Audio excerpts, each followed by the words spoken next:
Masih dalam suasana Hari Santri Nasional, pemirsa, puluhan pasangan di Garut, Jawa Barat mengikuti sidang isbat nikah untuk melegalkan pernikahan mereka secara resmi. Momen ini sekaligus jadi kebahagiaan bagi warga yang selama ini belum memiliki dokumen pernikahan sah dari negara.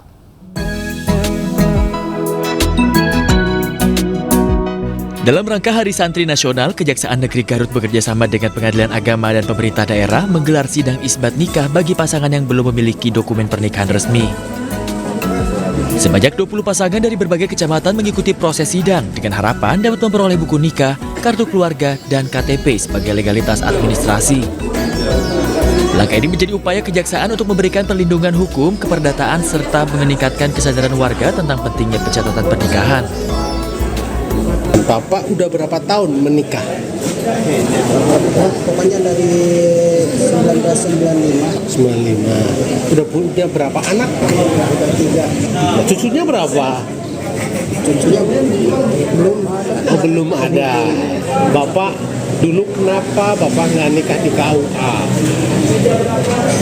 Tahu kan dulu itu kan di rumah itu sama hamil. Jadi cukup di rumah dulu ya, sama Bapak Kiai atau siapa dulu? Iya gitu kalau di kampung itu. Bapak sekarang senang ini ikut isbat nikah? Senang banget. Setelah proses isbat selesai, pasangan yang sah akan mendapatkan salinan putusan dan dokumen resmi dari negara. Jadi sebenarnya pernikahan secara agama itu sah, tapi belum dicatat oleh negara. Karena belum dicatat oleh negara, mereka belum dilindungi hak keperdataannya. Dengan melindungi hak keperdataan, tentunya mereka akan mendapatkan bantuan sosial, mendapatkan kejelasan secara hukum, mendapatkan juga bantuan-bantuan lain, sehingga terutama perempuan dan anak bisa mendapatkan hak mereka. Melalui kegiatan ini, peringatan Hari Santri Nasional di Garut tidak hanya diisi doa dan upacara, tetapi juga memberi manfaat nyata bagi warga untuk mendapatkan legalitas pernikahan secara sah. Dari Garut, Jawa Barat, Iis Solihin, A-News melaporkan. Pemirsa, di Hari Santri Nasional, Presiden Prabowo Subianto memberikan restu pembentukan Direktorat Jenderal Pondok Pesantren di Kementerian Agama. Presiden juga ingin 16 juta santri di seluruh Indonesia dapat tempat yang layak dan aman serta pendidikan yang berkualitas. Disampaikan Mensesnek Prasetyo Hadi, pembentukan Ditjen Pondok Pesantren, Presiden Prabowo ingin adanya pengawasan keamanan bangunan pondok pesantren, termasuk peningkatan kualitas pendidikan santri, yang tak hanya pendidikan agama, tetapi juga pendidikan di bidang teknologi dan ekonomi.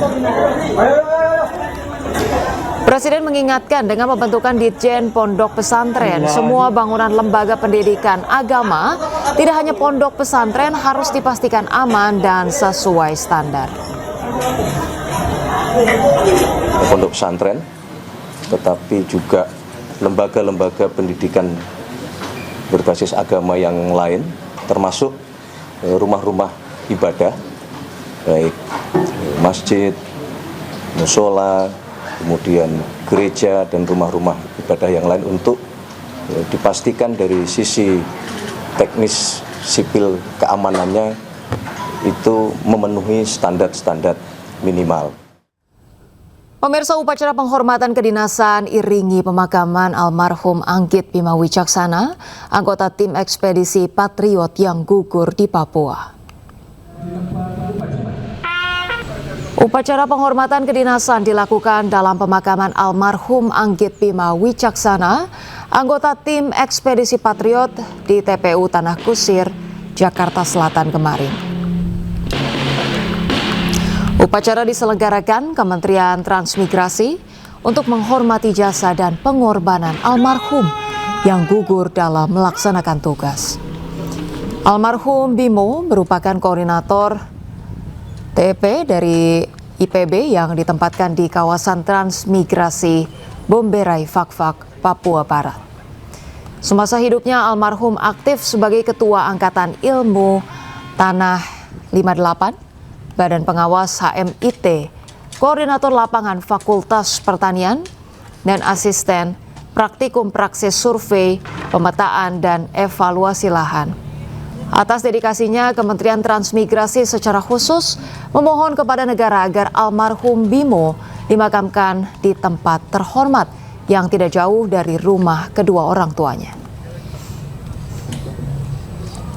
Saya mendengar begitu banyak testimoni dari para pejabat Forkopimda dan rekan-rekan patriot yang lain bahwa semasa hidupnya almarhum adalah pemimpin sejati berpengaruh, rendah hati, dan selalu mendahulukan orang lain.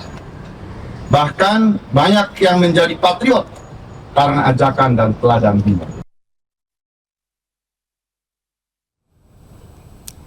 Pemirsa, MNC Peduli kembali memberikan kebahagiaan bagi masyarakat penerima manfaat operasi bibir sumbing secara gratis.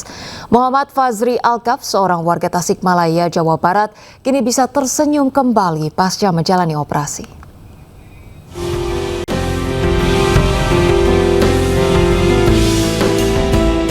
Muhammad Fazri Alkaf kini kembali menjalani hari-harinya dengan penuh percaya diri.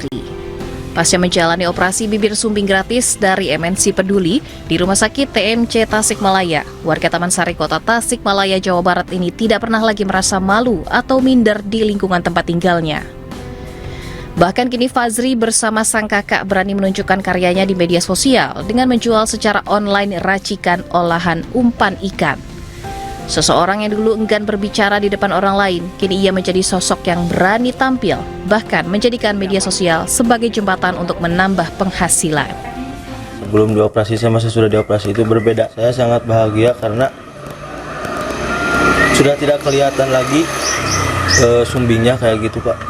Lebih percaya diri. Lebih percaya diri, nggak kayak sebelum dioperasi. Terima kasih banyak untuk MNC Peduli karena sudah membantu orang-orang yang memiliki kekurangan seperti bibir sumbing seperti saya. Alhamdulillah, udah percaya diri dia sekarang. Ini mau ikut usaha gitu, sekarang mau ikut usaha gimana caranya gitu dalam bergaul juga. Saya mengucapkan banyak-banyak terima kasih atas adanya MNC Peduli yang menggratiskan bibir sumbing. Saya sangat terbantu gitu ya.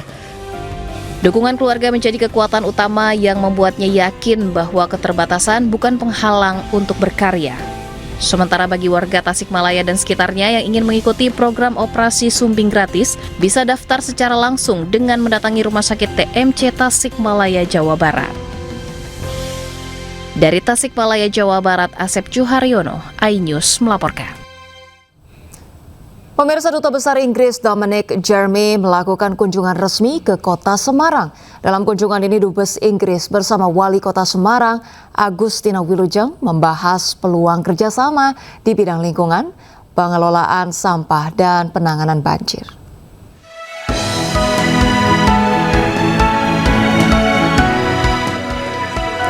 Wali Kota Semarang, Agustina Wilujeng, menyambut Duta Besar Inggris untuk Indonesia, Dominic Jeremy, di Balai Kota Semarang.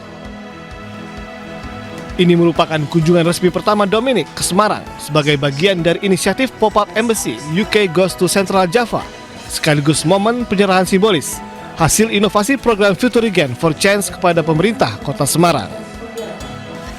Dalam kunjungan ini, pemerintah Inggris menyerahkan secara simbolik 3 buah kursi produk daur ulang sampah. Selain masalah sampah, keduanya juga membahas upaya penanganan banjir.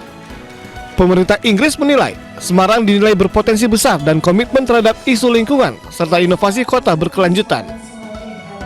Terima kasih atas sambutan hangat yang diberikan kepada saya dan tim saya dari Kedubes Inggris, mendengar perspektif lokal dan melihat langsung bagaimana kemitraan Inggris-Indonesia memberikan dampak nyata bagi masyarakat dan komunitas di Jawa Tengah dan di Kota Semarang. Kesempatan langka karena Duta Besar Inggris berkunjung, pilihannya di Kota Semarang.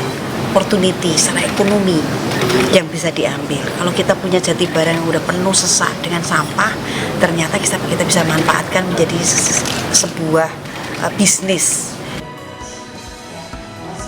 Kunjungan ini diharapkan menjadi awal kolaborasi nyata antara Inggris dan pemerintah Kota Semarang, terutama dalam mewujudkan kota yang tangguh, bersih, dan ramah lingkungan. Dari Semarang, Jawa Tengah, Tim Liputan iNews melaporkan.